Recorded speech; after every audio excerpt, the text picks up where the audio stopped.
Alors, je reviens sur la discussion à propos de la plaquette de Yves Lenoble de 78.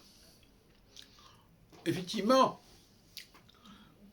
les gens n'ont pas beaucoup changé, les astronomes n'ont pas beaucoup changé là-dessus. Ils considèrent que l'astrologie, c'est l'étude, c'est la description du cosmos, et que plus on connaîtra le cosmos, mieux ça vaudra. Et dire le maître de Lenoble, Jean-Pierre Nicolas, ne pensait pas autrement.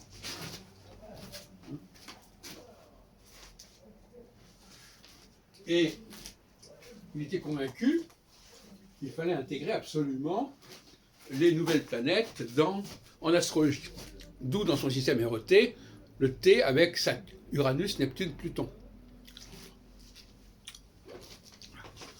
Mais moi j'ai une autre position, l'astrologie est une construction.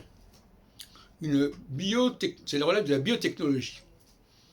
Et, par exemple, je vais prendre l'exemple simple, je construis une maison, à un moment donné, en instant T. Je la construis avec un certain nombre de matériaux,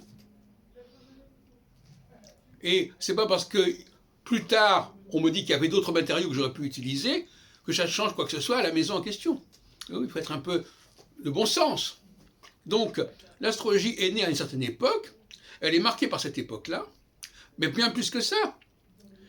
Les gens sont formatés à cette époque-là. C'est pas simplement qu'elle essaie de comprendre l'humanité, elle reformate l'humanité carrément. Et à partir de ce moment-là, elle la reformate avec non seulement les connaissances de ceux qui la reformatent, mais aussi avec les moyens de s'informer des gens.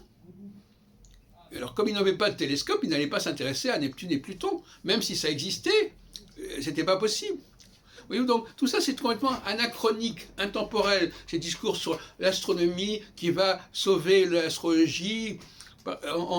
Et les astronomes ont eu tort de ne pas combiner, ne pas introduire de nouvelles planètes, et c'est pour ça que ça ne marche pas, etc. C'est une plaisanterie, une farce.